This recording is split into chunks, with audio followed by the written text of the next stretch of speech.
Bismillah, Assalamualaikum warahmatullahi wabarakatuh. Pemirsa podcast Insight dimanapun berada, alhamdulillah pada kesempatan ini kita kembali lagi untuk berdiskusi kali ini bersama dengan Ketua Lembaga Pengembangan Masjid dan Musola Pimpinan Wilayah Muhammadiyah Jawa Tengah, Pak Kusnadi. Assalamualaikum, Pak. Waalaikumsalam warahmatullahi wabarakatuh. Sehat ya, Pak Kus? Alhamdulillah. Oke, alhamdulillah kesempatan ini kita bisa silaturahim dengan Pak Kus yang jam terbangnya tinggi. Perlu waktu untuk untuk bertemu, dan alhamdulillah hari ini kita bisa bertemu dengan Pak Kusnadi. Kita akan mendiskusikan beberapa hal, khususnya berkenaan dengan bagaimana Masjid Muhammadiyah atau Masjid dan Musola Muhammadiyah itu menjadi masjid yang unggul. Barangkali yang pertama, Pak, ini banyak di antara jamaah kita yang masih menanyakan bagaimana sih, Pak, untuk bisa menjadikan masjid itu unggul gitu kan. Ini mengingat Pak Kus dengan kawan-kawan di Seragen ini kan sukses dengan Masjid Al-Falah begitu. Nah, ini kira-kira bagaimana, Pak, terkait dengan bagaimana menjadikan masjid kita ini masjid yang unggul begitu? Kalau di putusan di rapat PP itu ada 16 indikator. Jadi untuk menjadikan Masjid Muhammadiyah yang unggul dan berkemajuan itu indikatornya ada 16. Nah, mungkin poin-poinnya bisa saya bacakan di sini ya. Yang pertama adalah wakaf milik Muhammadiyah, itu jelas.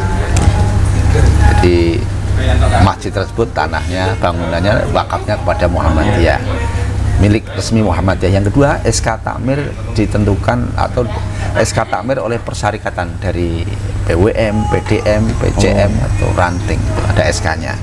Yang kedua, identitas masjid dikelola oleh Muhammadiyah, jadi ada plakatnya gitu ya. Amaliyahnya mengibadah sesuai dengan keputusan tarjih, memiliki IMB resmi sebagai tempat ibadah, menyelenggarakan kajian Al-Islam dan Muhammadiyah. Yang ketujuh, menyelenggarakan dakwah digital. Ya, mungkin 7 poin ini aja dulu. Oh iya. Nah, kalau mau ke 16 ya harus jumlah jamaahnya minimal, kajiannya itu kalau wilayah itu 300 jamaah gitu ya. Ada pemberdayaan ekonomi, masjid ramah lingkungan, masjid ramah difabel, anak, remaja masjid, terintegrasi dengan KLAYismu, itu poin-poinnya salah satunya gitu. Kalau ini yang diputuskan rapat PP Muhammadiyah mengenai apa saja indikatornya gitu. Namun saat ini yang dilakukan oleh Masjid Al-Falah ya membangun organisasi dulu. Jadi punya visi, punya tim yang memang fokus ya sebagai eksekutif masjidnya yang kami lakukan. Nah, itu gambarannya bagaimana sih jadi masjid yang unggul dan berkemajuan. Oke, Pak, terima kasih. Nah, ini kan PWM khususnya melalui atau Masjid At-Taqwa ini kan kemudian menjadi masjid unggulan Muhammadiyah. Nah, itu apakah kemudian Masjid At-Taqwa ini sudah memenuhi seluruh indikator itu, atau kemudian bagaimana sih, Pak, Masjid At-Taqwa ini kemudian bisa menjadi masjid unggulan nasional gitu kan? Karena kan kita melihat di Indonesia ini kan masjid milik persyarikatan banyak gitu kan, apalagi kampus ya, UAD punya, kemudian UMS dan kampus besar yang lain punya. Nah, ini bagaimana, Pak, kemudian cerita ini Masjid At-Taqwa ini bisa menjadi masjid unggulan nasional gitu, Pak? Awalnya ini adalah rapat pembinaan Masjid Muhammadiyah PP menunjuk aja. Awalnya sebetulnya Masjid At-Taqwa juga belum memenuhi 16 kriteria indikator itu. Namun karena ini ditunjuk dan dijadikan tempat untuk melaunching, akhirnya dengan ya kurun waktu 2 bulan 3 bulan ini mempersiapkan diri bagaimana menuju 16 indikator itu. SK sudah jelas ya, 7 indikator ya, dakwah digital ini proses, dan KLAYismu juga sudah langsung dieksekusi juga, ada KLAYismu. Memang kita langsung dengan adanya 16 indikator ini Masjid At-Taqwa berbenah dan mempersiapkan diri. Tadinya belum. Nah, makanya nantinya dengan di launchingnya dari Masjid At-Taqwa ini akan diikuti oleh PWM yang lain atau masjid-masjid aum, kampus dan lain sebagainya. Nah, tentunya ini nanti sebagai modelnya ya Masjid At-Taqwa ini dimulainya dari situ. Iya Pak.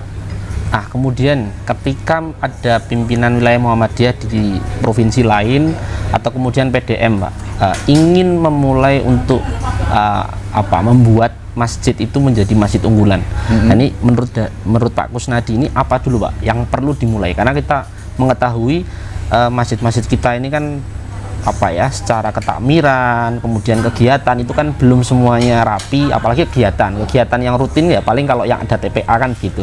Nah menurut Pak Kus ini apa sih yang harus dimulai dulu oleh pimpinan persyarikatan, baik itu di wilayah-wilayah lain ataupun sampai PDM atau bahkan sampai ranting begitu? Dimulainya ya pembenahan takmir dulu. Ini kan banyakkan masjid memang belum diurus dengan serius.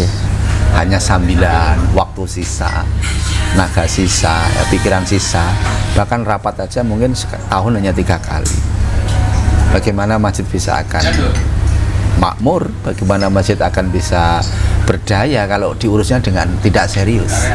Maka menurut saya ya mindset takmirnya dulu, bahwa urus masjid itu ya kalau belum bisa serius ya harus nunjuk eksekutif, menunjuk orang yang memang totalitas, kayak imam, muadzin, marbot, ya, keuangan itu poin-poin itulah. Ya mungkin 3-5 orang itu memang ada yang full timernya. Kalau insya Allah kalau dikelola dengan full timer nanti masjid akan bisa keurus dengan serius dan ada perhatian. Jadi berbenah takmirnya dulu, mindsetnya. Jadi jangan hanya waktu sisa, jangan hanya pikiran sisa, namun memang juga harus dikelola dengan totalitas. Kalau takmirnya nggak bisa totalitas, ngangkat eksekutif. Maka kenapa saya ketika diminta untuk menginstal masjid, ya saya minta harapannya ada eksekutifnya. Seperti At-Taqwa kan langsung menunjuk 4 atau 5 eksekutif di Unisa juga sama nunjuk Yogyakarta 7 eksekutif. Jadi kadang kan yang ngurus masjid ya seadanya. Nah Pak, ini coba kita misalnya sebagai role model kan sekarang Al-Falah ya Pak, kalau khususnya di Muhammadiyah begitu. Nah Al-Falah ini membutuhkan waktu berapa lama Pak untuk kemudian bisa istilahnya menjadi percontohan seperti sekarang ini? Butuh waktu kurang lebih 3 tahun. 3 tahun. Nah, saya diangkat 2016 bulan April, baru tahun 2019 pas menjelang pandemi itulah baru dikenal, karena sudah dipersiapkan juga rapatnya dulu seminggu sekali. Kalau sekarang bahkan mungkin bisa seminggu bisa 3-4 kali. Rapat takmirnya itu Pak? Eksekutifnya. Gitu. Jadi butuh waktu. Kalau dipercepat juga bisa. Ini Unimus ini nggak nyampe 4 bulan nggak nyampe. Unisa juga nggak nyampe 3 bulan juga, langsung bentuk rekrutmen, dikirim ke Al-Falah untuk belajar bersama dan nanti bisa ada pendampingannya. Terima kasih Pak. Berarti nanti setelah kemudian Masjid At-Taqwa ini sudah secara organisasi teratur, kemudian ada orang yang sudah benar-benar ya tadi eksekutif itu ya Pak. Nah, itu rencana selanjutnya ini berarti apa Pak? Setelah kemudian semua sistem ini sudah ada nih di At-Taqwa. Lah rencana selanjutnya ini At-Taqwa ke depan mau seperti apa Pak? Bangun organisasi yang solid, diberikan kepercayaan kepada anak muda, berikan ruang ya untuk berkiprah sehingga nanti kita menarik anak muda cinta ke masjid. Harapannya ke situ. Dan insya Allah nanti butuh, ya ini kan sudah dimulai 10 hari ini, ternyata kemarin ngundang beberapa ustadz milenial lah gitu ya. Ternyata bisa menghadirkan lebih dari 500 jamaah, bahkan dengar kabar hampir 2000 jamaah. Nah, buat Naim, terus kemarin yang tanggal 18 itu siapa itu juga bisa ramai sekali gitu ya. Karena yang tadinya nggak ada desain program apa, terus target jamaah itu siapa, kan harus sesuai juga. Kalau memang harus merangkul anak muda ya berarti para asatidnya ya yang memang cocok di hati sesuai dengan target jamaahnya. Iya Pak, terima kasih. Nah kemudian ini Pak, kita misalnya berbicara soal infrastruktur ya Pak, infrastruktur masjid. Apakah infrastruktur masjid ini juga menjadi satu indikator tersendiri Pak di dalam masjid unggulan itu? Kan kalau kita lihat At-Taqwa ini kan secara bangunan dan tempat lain sebagainya itu sudah fasilitasnya tercukupi di Al-Falah itu kan. Kalau kita lihat role model kita ini kan secara fasilitas, infrastruktur semua sudah ada penunjang. Nah ini kalau dari indikator itu, apakah kemudian infrastruktur menjadi satu indikator khusus begitu? Nggak masuk ya, nggak ada sih 16 indikator ya, cuma ramah difabel ya. Jadi difabel bisa mengakses lebih mudah untuk masuk ke dalam masjid. Nah kebanyakan memang terjebak di infrastruktur atau bangunan. Maka sering saya sampaikan, masjid bukan beton, bukan besi. Artinya bukan bangunan yang megah dan mewah. Namun masjid ada fungsi dan kontribusi. Fungsinya apa saja, tidak hanya untuk tempat beribadah, yaitu ya utama, tapi fungsi-fungsi pemberdayaan, fungsi sosial, bagaimana memberikan dampak kepada masyarakat itu yang lebih utama. Banyakan kan bangga dengan membangun bangunan fisik, namun lupa memakmurkan. Nah, PR-nya adalah saat ini adalah bagaimana aset Masjid Muhammadiyah yang jumlahnya banyak, bagaimana umat Islam itu mau ke masjid, cinta ke masjid. Terima kasih Pak Gus. Nah berkaitan dengan kendala Pak, nah, mungkin ini juga Pak Gus bisa berbagi kendala apa sih Pak sebenarnya yang muncul ketika ingin misalnya melakukan pembenahan di misalnya Al-Falah atau kemudian di At-Taqwa. Barangkali ini bisa menjadi mungkin diantisipasi juga bagi pimpinan di di tingkat wilayah ataupun sampai ranting yang mau memulai adanya masjid unggulan itu Pak. Jadi kendalanya itu apa yang biasa kemarin sudah sempat ditemui begitu? Kendalanya ya takmir sendiri.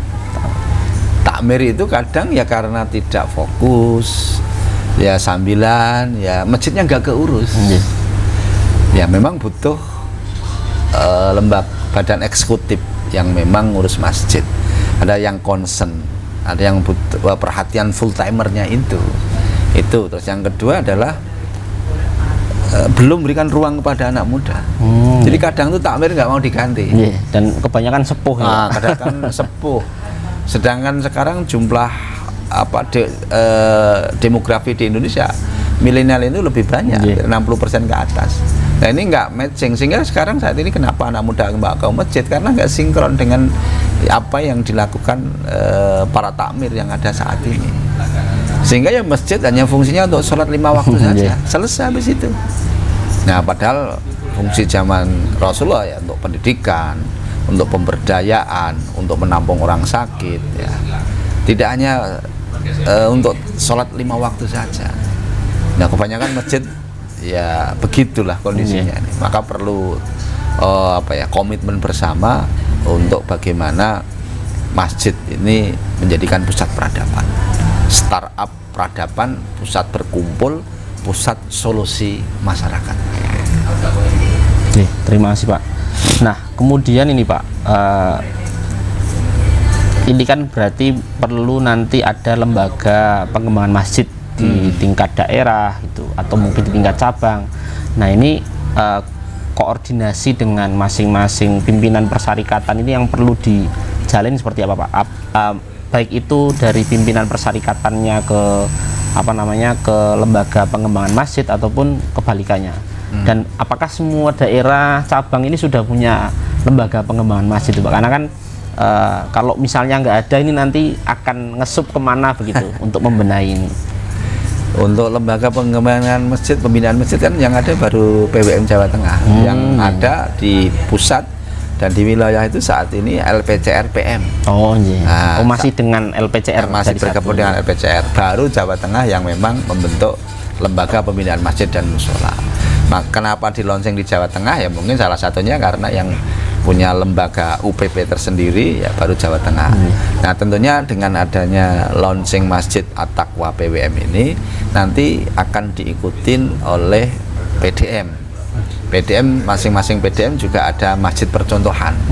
Nah dari PDM nanti diturunkan lagi menjadi PCM, tapi butuh waktu ya. Ini PWM aja dulu seluruh nasional juga baru 12 atau berapa yang baru mau siap untuk di launching dengan ya kriteria tadi. Jadi butuh waktu, butuh tahapan untuk sampai ke tingkat cabang dan ranting. Iya Pak.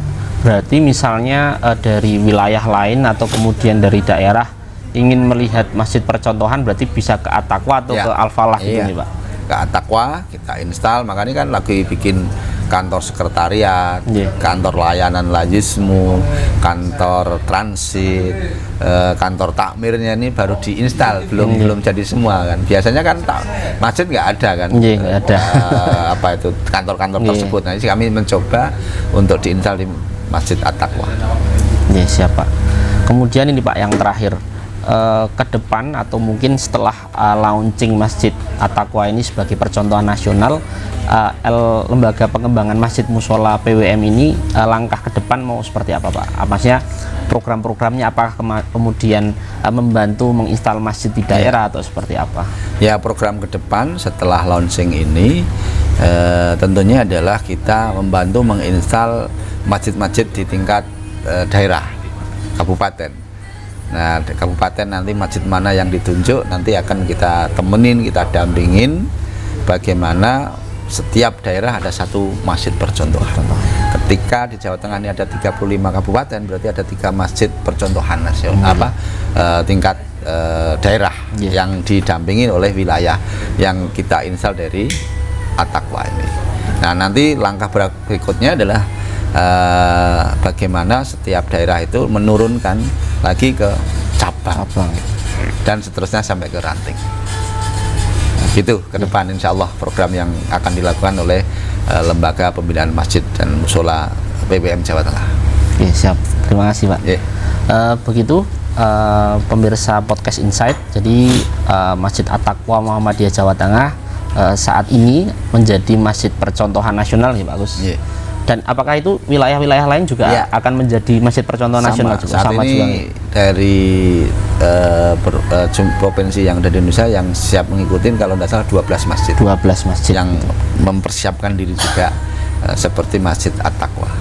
Berarti 12 PWM siap untuk kemudian di launching masjidnya menjadi masjid percontohan nasional gitu.